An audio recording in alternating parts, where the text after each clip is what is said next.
Sir Paul McCartney was worried about a little boy and his mother during an emotional divorce that broke up their family. So he composed a song he hoped would bring them comfort and lift their hopes for the future. The song that he wrote would become a magic potion to heal the emotionally afflicted for generations to come. It's the heartwarming conception of the universal standard, Hey Jude. Hey Jude, don't make it bad.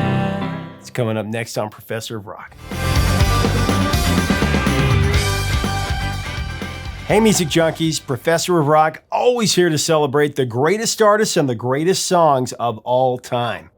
If you've ever spun the black circle and delved into the liner notes, then this channel was definitely made for you. Just subscribe below for our daily content.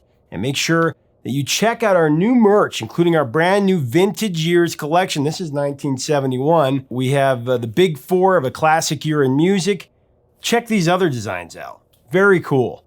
We also have exclusive content on our Patreon channel that helps us curate both of these things, actually help us curate this channel, do more interviews and videos. So it's time for another edition of our series, The New Standards. John Lennon and his first wife, Cynthia, had a stormy, sometimes abusive 10-year relationship. The pair had their personal issues that were compounded by the unprecedented fame of the Beatles. Here are the Beatles! When Beatlemania took over the world, Cynthia was seemingly reduced to the invisible woman.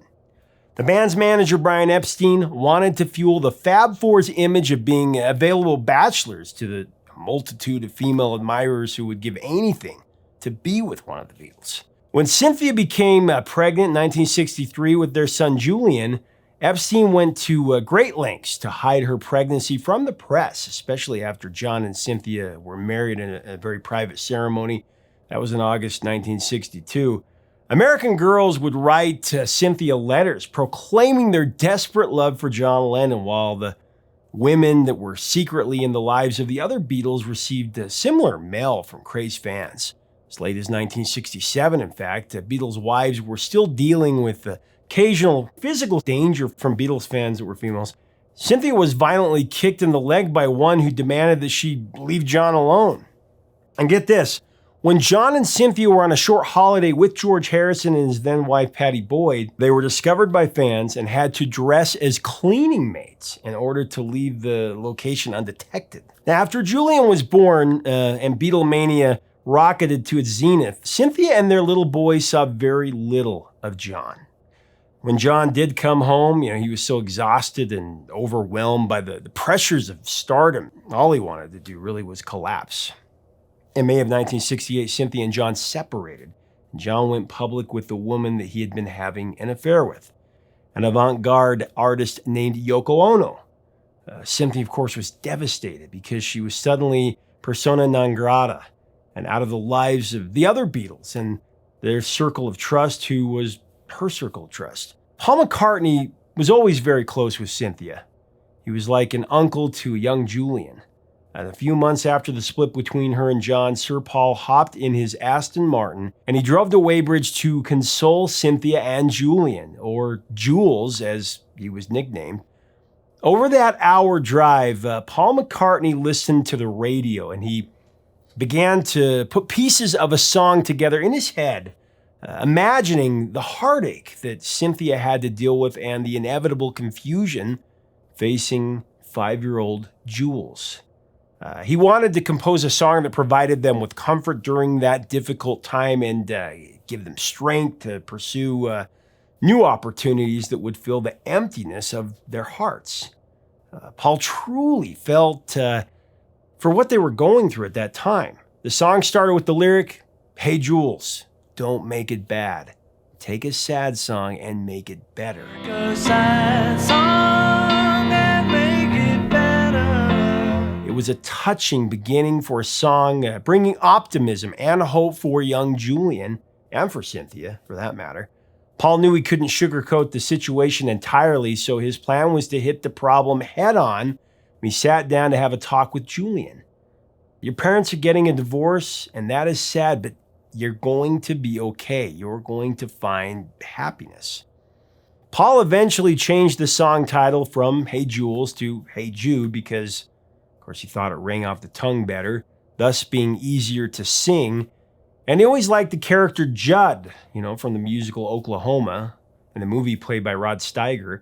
Mac loved musicals, which is probably one of the reasons that he fancied a bouncy, whimsical melody in many of his compositions. For Judd is dead, a candlelight. Now, as we go into the history of this song and break it down, I do want to thank our sponsor, Zenni Eyewear, the frames that I always wear. If you go to Zenni.com, you won't believe the variety they have. Any color, any shape, style. They'll really help define your look, and I can't say enough about their blue blocks that protect your eyes from digital blue light. I have it in all mine.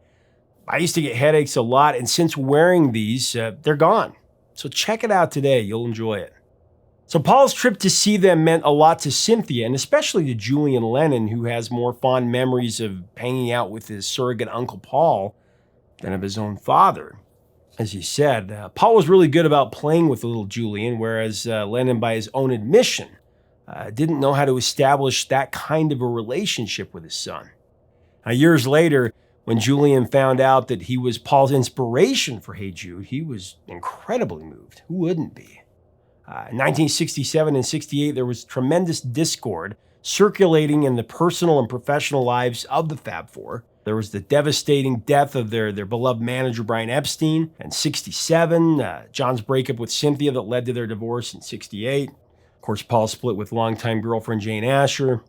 The band's notorious feuding during the recording sessions of the White Album, which was the portent to the eventual implosion of the biggest band in recorded music history. The Beatles' transcendental journey to India, that was in February of 1968, that was supposed to rejuvenate the band as a spiritual unit. Instead, the dissension only spiraled when they returned. Hey Jude was conceived to comfort Julian and Cynthia, but it seemed to have multiple meanings that reflected the drama that both Lennon and McCartney were going through during that period. Anytime you feel the pain, Hey Jude. When Lennon first heard Paul's second verse of Hey Jude, he thought the song was meant for him.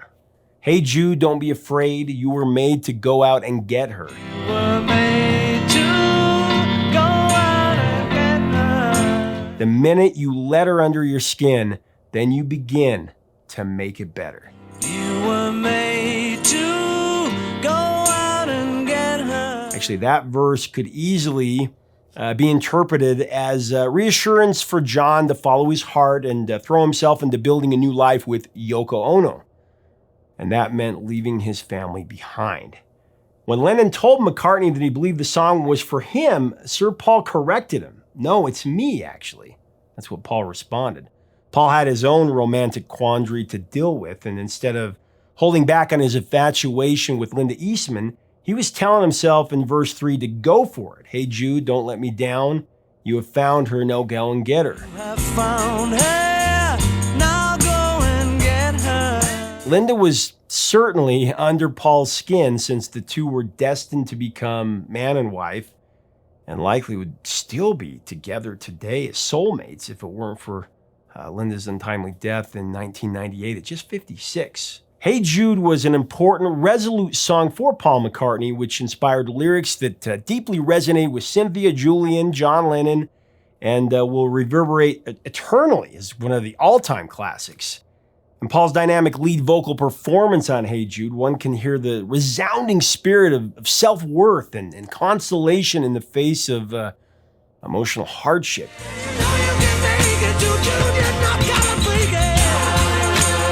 The song's arrangement actually originated with Paul digging in on his piano, and as it began to develop, McCartney imagined Hey Jude to be a rather lengthy piece, longer than most of the Beatles' tracks to that point. He wanted the ballad to swell into a big riff with a dramatic coda.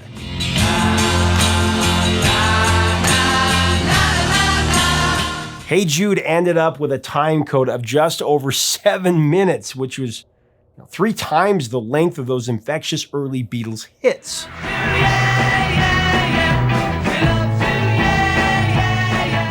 Now, Now, legendary Beatles producer George Martin protested the length of the song, actually. He asserted that radio DJs were not going to play the record and that the structure of the song didn't allow for a single edit. John Lennon backed up his longtime writing collaborator and retorted that DJs would play the song because it was the Beatles. I mean, it may have been an arrogant statement. It's not. It was 100% correct. It was one of those rare times that the Beatles shouted down their prodigious producer. Instead of sulking, though, about the boys disregarding his counsel, George Martin came up with a brilliant plan to make the track more grandiose by putting together a 36-piece orchestra score.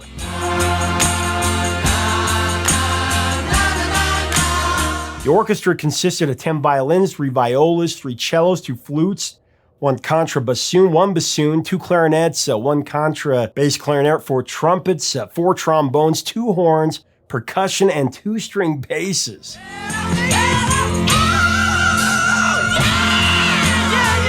Huge. Members of the orchestra appeared to be indifferent about being hired for the session. Can you even imagine? Norman Sheffield, who founded Trident Studios, actually recalled that Paul McCartney was angry with the orchestra's lack of enthusiasm. After the first few takes, Paul shouted some expletives and then jumped up on the grand piano in the room and he started conducting the musicians as if he were the orchestra leader. Can you imagine Paul on the piano? That's awesome. The Beatles then asked the orchestra members if they would clap their hands and sing along to the na, na, na, na, na, the refrain in the coda.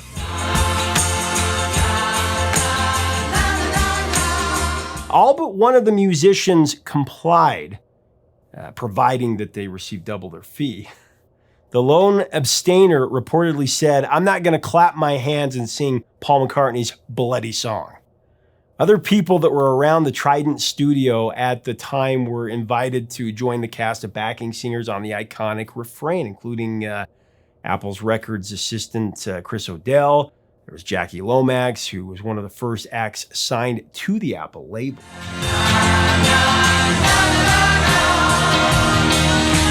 Actually, Hey Jude was the first Beatles song to be recorded on 8-track recording equipment. Midway through the recording of the group's self-titled double album, known as the White Album, a heated argument materialized between Paul McCartney and guitarist George Harrison over the song's guitar part. Harrison's idea was to play a guitar phrase as a response to each line of Paul's vocal, which didn't fit with Paul McCartney's concept of the song's arrangement, and Paul shot it down. Guitar George was given considerable freedom to create guitar parts for songs that John Lennon wrote, but that was not the case for many compositions by McCartney.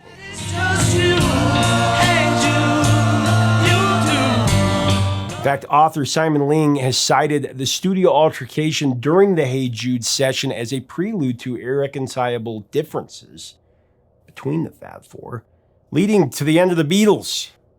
The band's creative chemistry was also severely altered when Yoko began to sit in during the recording sessions of the revered White Album, which included the recording for Hey Jude.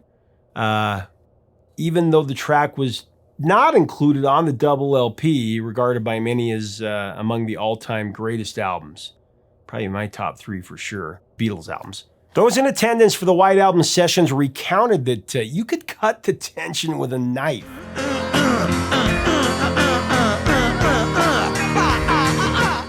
Now, on August 1st, the group carried out overdubs and the basic track. The accessions included McCartney's lead vocal and bass guitar. Well, you know that it's a fool who plays. Backing vocals from Lennon, McCartney, and Harrison. And the tambourine played by Ringo. Don't be afraid. McCartney's vocal over the long coda, starting at around 3 minutes into the song, included a series of improvised shrieks that he later humorously described as Cary Grant on heat. I love that.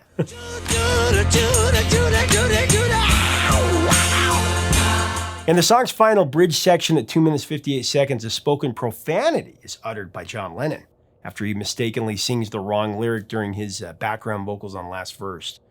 Lennon sang "let her into" instead of "let her under your skin." Remember to let her under your skin. In frustration, John yells out, "Oh," followed by an expletive that I can't see on here.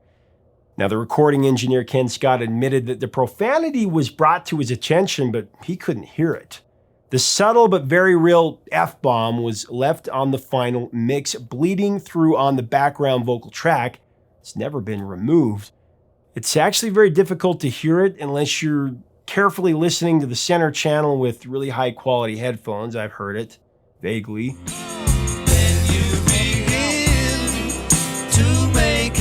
Hey Jude slowly builds from McCartney's cold vocal intro, eventually reaching peak intensity with Paul delivering the, better, better, better, peppered by a Little Richard-styled scream that unleashes the euphoria of the addicting sing-along earnestness.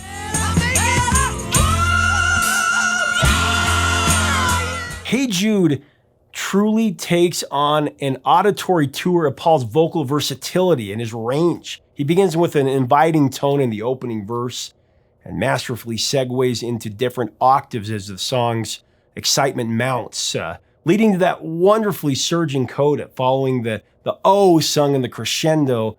McCartney belts out a yeah and a non-falsetto voice, reaching an F natural note that is very difficult for a male vocalist to hit in a non-falsetto voice.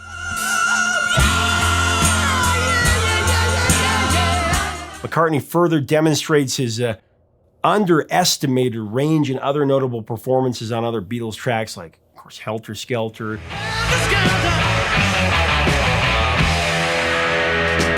And solo material such as Uncle Albert.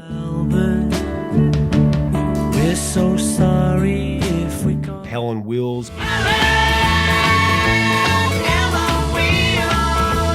Maybe I'm Amazed, one of the best ever. I'm amazed the way you love me all the time. And also on one of his collaborations with Michael Jackson on Say, Say, Say from Macca's Pipes of Peace album from '83.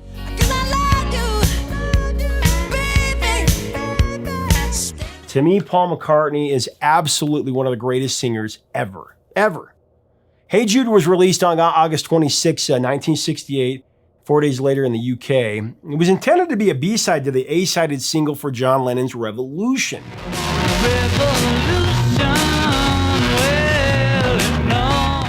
But actually the opposite happened.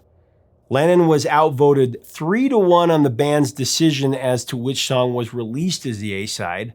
The Hey Jude, backed with Revolution combo, was the first single to be released on the Beatles' very own Apple record label. The A-side, B-side, Lennon-McCartney battle happened a lot. We'll cover it more down the road. Now, although the song was credited as a co-write for the prolific writing partnership of Lennon and McCartney, it was solely written by Paul McCartney. However, Sir Paul gave props to his fellow collaborator on one key lyric of Hey Jude. Now, this is one of my favorite Beatles stories, if not one of my favorite rock and roll stories ever. So when Paul was showing John the song shortly after he wrote it, he came to that line, "The movement you need is on your shoulder." He said to John, "I'll fix that bit." Lennon asked why, and McCartney answered, "It's a stupid expression. Sounds like a parrot." Macca, the great tunesmith, had written it, as filler, and thought it was awkward. Paul said that Lennon's exact response was, and I quote, "You won't be changing that, That's the best line in the song.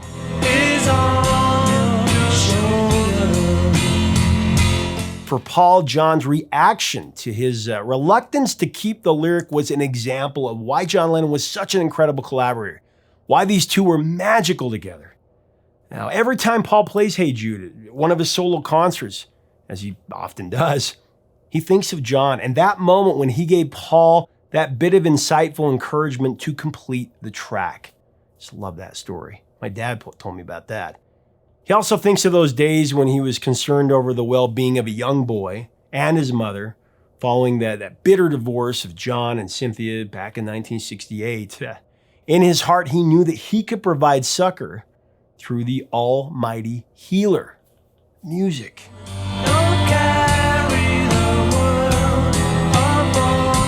Now, Hey Jude was the best-selling song of 1968 in the UK and the US. More than 8 million copies of the 45 were sold around the world. Hey Jude perched atop the Billboard Hot 100 for a whopping 9 weeks. The single soared to #1 in every country except for France, where it just missed, peaking at #2. Like a lot of the most celebrated hits, Hey Jude has been covered by some of the biggest names that ever picked up a microphone, including one of the Beatles' heroes, the King, Elvis Presley. Now, the King only cut a few Beatles tunes, but he rehearsed Hey Jude at his 1969 Memphis sessions with producer Chips Moman. And that performance was included as one of the tracks on his LP Elvis Now. That was in 1972. Let it out and let it in. Hey Jude. Wilson Pickett recorded a rendition of Hey Jude shortly after the Beatles recorded the original, and his version rose to #16 in the UK and I believe #23 in the US. And don't you know that it's just you? Hey Jude. It was also the title of Pickett's 9th studio album. Pickett's interpretation of Hey Jude includes the talent of a young guitarist named Duane Allman, who took advantage of the acclaim that he received for his performance by doing more session work for many other famous singers, and then, of course, went on to form the Allman Brothers. So in 1969, Hey Jude was nominated in all 3 of the most prestigious award categories: Record of the Year, Song of the Year, and Best Performance by a Group or Duo.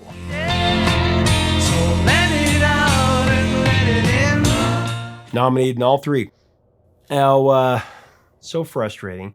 As one of the biggest snubs in the history of the Grammy Awards, Hey Jude didn't win a single award in that ceremony. To save a little face, though, Hey Jude was inducted into the National Academy of Recording Arts and Sciences at the Grammy Hall of Fame. That was in 2001.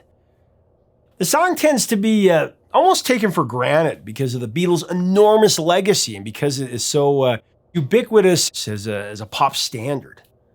But Hey Jude's brilliant omnipotence is the result of generations of music lovers that have been captivated by its supercharged emotion and the climactic euphoria of its rapturous hook. Hey Jude, don't let me down. The arrangement and the extended "I wish it would never end" coda of Hey Jude influenced so many imitative works over decades that followed.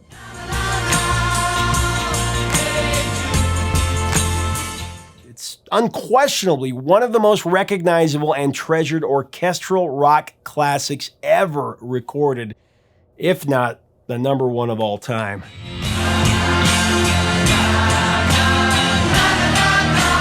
This was a song that I've known since I first heard recorded music.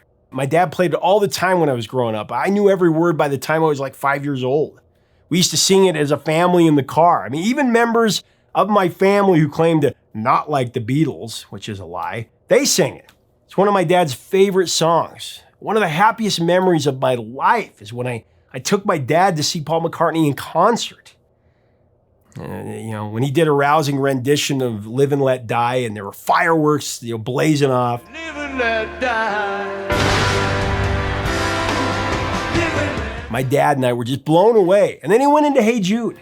Hey Jude, don't make it bad. We sang every word. And when he got to the part where he says, "The movement you need is on your shoulder," I remember being so touched by my dad was smiling. He was singing it because, my father was the one who first told me that story about that lyric as a little kid. It's on your shoulder.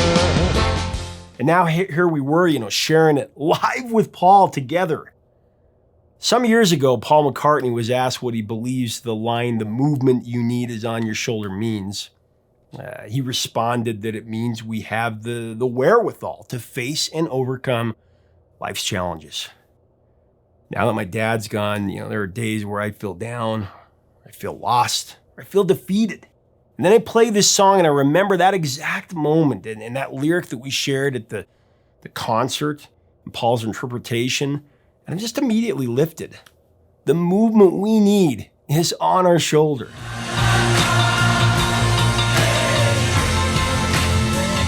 Well, leave us a comment about this masterwork of popular music. What are your memories of the song? Is it the Beatles' best? What other Beatles tunes should we cover here? Paul McCartney, I got to tell you, the man's an alien. He really is. I don't know. When we saw him in concert, the guy did 40 songs, and on his 40th song, he sounded just as strong as when he sang the first song. And he sang Helter Skelter right at the end. It's just incredible. Anyway, if you like our content, we do invite you to subscribe below. And do check out our Vintage Years collection. You're really going to dig it. This is cool. We're going to involve you. We're going to vote on what years and what performers. I met this artist, Thomas Estrada. He's amazing. And more on that to come. Check it out. Also, look us up on Patreon for even more content. The idea here is to keep the music alive. It's so important. Thank you for all of that. And until next time, 3 chords and the truth, my friends.